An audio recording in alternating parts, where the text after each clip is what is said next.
Well, we have had a lot of wrestling tonight, and so let us kick things off in chronological order, shall we?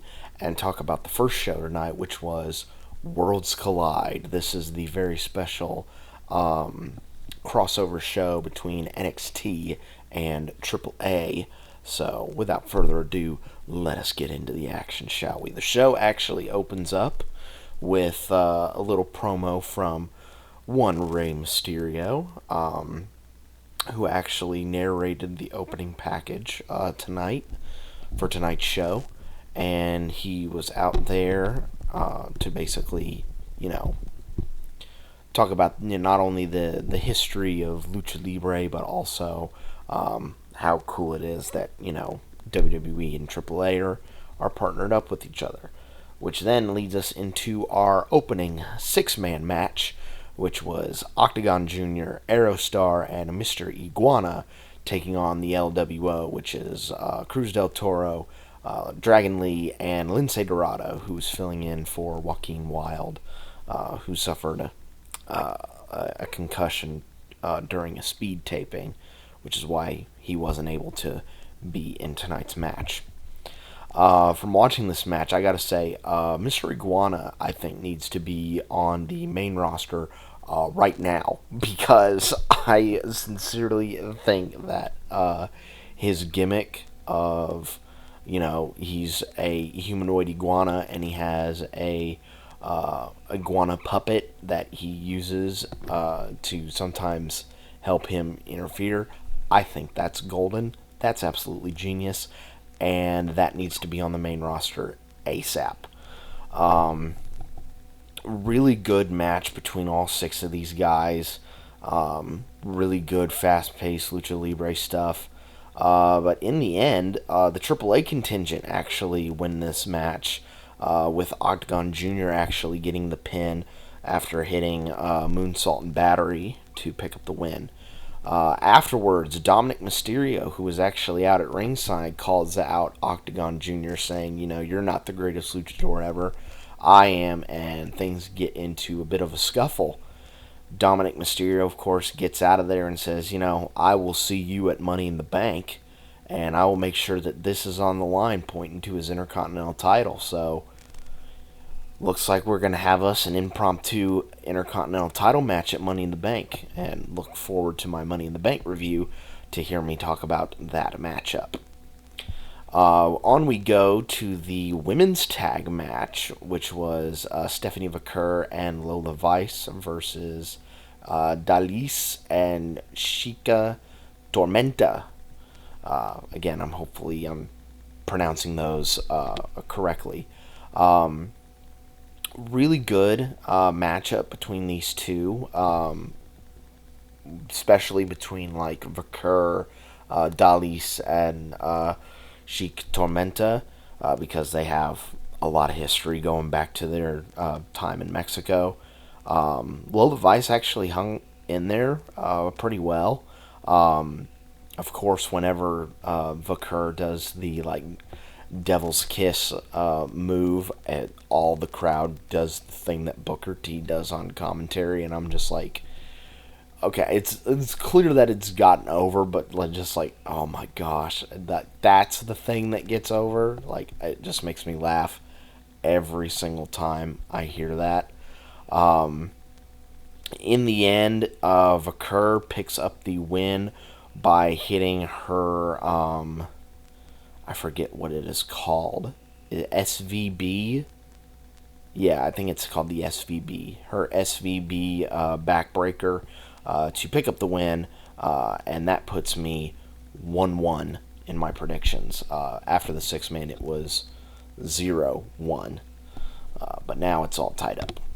On we go to our other 6-man match, which was Legado del Fantasma, Santos Escobar, Berto, and Angel taking on El Hijo de Dr. Wagner Jr., Pagano, and Psycho Clown. And like I had said in my predictions video, I have actually seen Psycho Clown wrestle, and that was really, really cool to see him not only live and in person, but to see him again on this show just put a big smile on my face. Again, really good stuff between all six of these guys. It was a bit clunky here and there, especially from Pagano, but my assumption is that's probably because they may not be used to the WWE ropes and how the WWE ring kind of flows. Because if I am not mistaken, AAA uses a six-sided ring. Am I correct in saying that? So, cabling may be a bit different. So, getting used to a four-sided and a WWE style ring, that can be a bit tricky.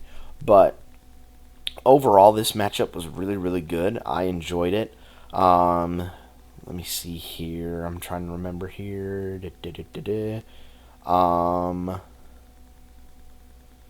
The AAA continue. No. Oh my gosh. Why am I blanking? Oh, there we go. I was like, why am I blanking? Legado del Fantasma won the match after Santos Escobar hit Wagner Jr. with the Phantom Driver, and they got the win, which puts me at 1-2 in my predictions. On we go to our semi-main, which is the Fatal 4-Way for the North American title, as Ethan Page defends against Javon Evans, Rey Fenix, and Laredo Kid. Really good stuff between all four of these guys, of course. Ethan Page being the chicken shit heel, just trying to get every single advantage that he can at any point. I think played really, really well in this match. Javon and Ray have something, man. Whenever they were in the ring with each other, they had something, and I would love to see a singles match between the two of them, because I think they can create some magic in the ring. Laredo Kid was also really, really good for the little bits that he got here and there in between the match. Finish came when Javon hit his big cutter, and Ethan chucked him to the outside, and I think hit Phoenix with the Ego's Edge to then win and retain his North American title, which I kind of figured that he was going to sneak his way out of, this event, still North American champion, and that puts me 2-2 on the evening.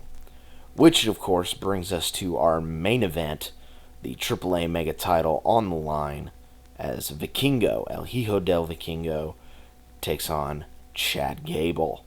I think I had stated in my predictions that I think this match was going to be of Angle and Mysterio vibes, and I was not wrong, because this match was really, really good, and most certainly the match of the night.